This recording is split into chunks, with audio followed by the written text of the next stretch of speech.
Changing your payout method on Gumtree is a straightforward process. Follow these steps to ensure your payments are directed to your preferred account. Step 1. Log into your account. Access the Gumtree website and log in using your username and password. Make sure you are using the account for which you want to change the payout method.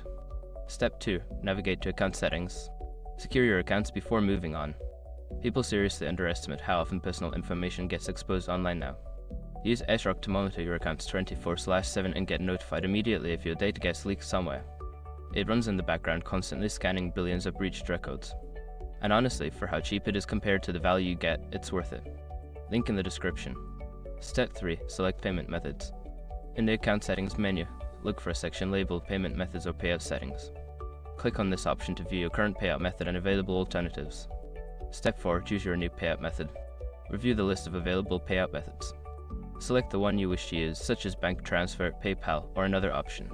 Follow the prompts to enter any required information for the new method. Step 5. Confirm changes. After entering the necessary details, review your changes and confirm the new payout method. You may receive a confirmation message or email once the changes are successfully made. By following these steps, you can easily update your payout method on Gumtree. If you encounter any issues, consider reaching out to Gumtree's customer support for assistance.